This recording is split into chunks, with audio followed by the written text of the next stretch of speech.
Kill these for his art, and he works with people who keep them as pets or in zoos, for example, or reptile breeders. Animals just like us, they have a limited lifespan, and when they reach the end of it, he uses these connections to get things to make his art with. And then I think he just has to draw inspiration from what's available to him. Catherine, thank you. We appreciate it. If you want to come check it out, you can get your tickets, smm.org. Back to you.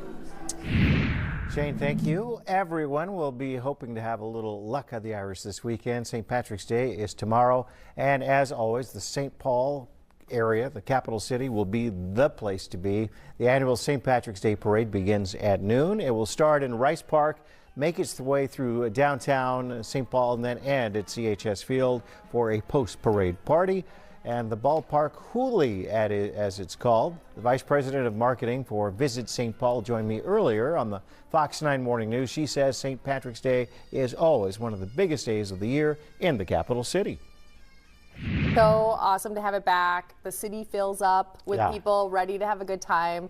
Walking parade of Irish groups and families. It is a big old party. The parade and Hooley are just a couple of the things happening in St. Paul. For more information on all the St. Patrick's Day events in the city, you can head to visitstpaul.com. And for the parade tomorrow, Cody, mittens, gloves, you name it. It's going to be cold. Please dress appropriately. Wow. I know we know how to do this, but this is going to catch some folks off guard. Yeah. And if you're planning on being outside, great, that's fine.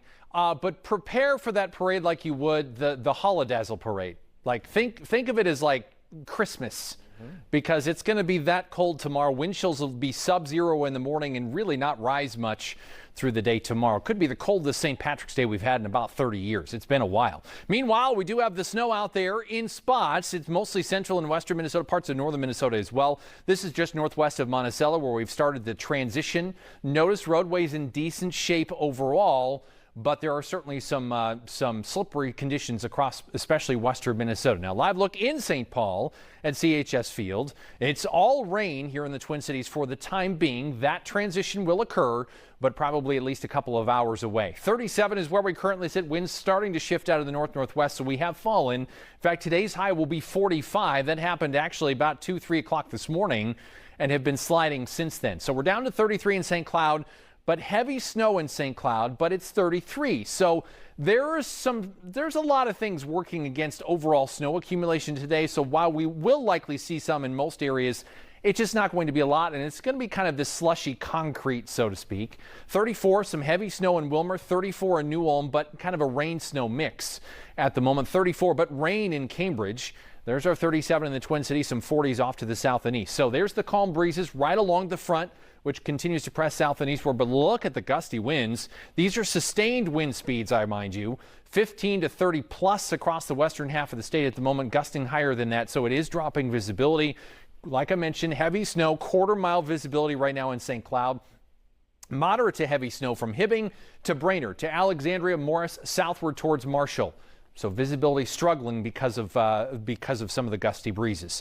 So it's all raining in the Twin Cities at the moment. There's the band of snow, and it does look like we're going to get a little bit higher totals in some cases in kind of a thin band where it's been generally all snow and heavy, and it's kind of lingered a little bit. And you can actually see it right in here. So maybe near Marshall, Wilmer area, probably portions of Stearns County, may include St. Cloud, and then north and eastward towards the Brainerd Lakes area. There may be a band in here about 30 to 50 miles wide that may see 3s, 4s, and maybe occasional 5. But even that's a bit of a stretch. So just a heads up that our overall snow forecast is going to vary a bit just because it depends on when the transition happens. And if you get some of the snow to linger even a little bit longer, you will end up with slightly more totals. Meanwhile, we do actually have a bit of a kind of a hole or a lull in some of the precipitation south central Minnesota. There's the rainfall across the Twin Cities. Will continue to kind of chip away at the warm air and move from west to east as we'll transition into the snow zone. I showed you that camera. It was about right in here. Let's see if I can get that circled. There we go. Just northeastern Wright County, just about to push into western Hennepin County, and we'll kind of continue that transition. So it's the rain to snowy mix. We'll see that kind of dabble with some sleet and snow pellets early afternoon. Then we'll commit to all snow for a couple, 3 hours. That's it. which is why we're not expecting huge amounts of snow by any stretch, but a couple inches either side of that slushy accumulation expected, which is why our winter weather advisory starts at 1 o'clock here in the Twin Cities. Temperatures dive to about 30, so sub-freezing by your evening commute, which will lead to some tricky travel as we get through this evening and overnight. Much colder through the day tomorrow and a chilly weekend ahead. Of course, you can get the very latest on that 7-day forecast anytime you want. Just download that Fox 9 weather app. And as you said, that kind of slushy cement type stuff will turn into concrete tomorrow. Yeah, cleaning this off of all your surfaces is going to be a bit of a struggle. Thanks so much, Cody. Yeah. Well, it's just so big. And now one of the biggest balls of twine is on the move in Wisconsin. We'll find out why up next here at 11.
Welcome back. The future of a famous roadside attraction is up in the air. Minnesota is home to the world's largest ball of twine, but there's a similar ball across the border in Wisconsin, and it needs to be moved. It's the heaviest ball of twine. It's not the largest. There's the distinction. The 24,000-pound ball of twine sits about 45 minutes east of Duluth near Highland, Wisconsin. James Frank Katara started making the ball back in 1979. It didn't take long for the creation to get noticed, with people coming from really across the globe to take a look. After Katara passed away from cancer a few months ago, friends and neighbors started an effort to preserve his life's work. Since his property will eventually be sold, they want to move the ball of twine from his backyard to Town Hall so the public can continue to see it. At first I thought, what are you talking about? We're probably going to dig a hole and bury it. I mean, just to get it off the property because it won't burn, I didn't realize that he was that famous. And sad to say, I'm sure that happens to many people until after they pass away. You don't realize the connection they have in the community. Inside the town hall, there is a display to help raise the $10,000 needed to build the shelter for the ball. A GoFundMe has also been started, and we have a link for you at fox9.com. Stay right there. We are coming right back.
with our impending snow and that's coming our way, and of course the rain mixed with it.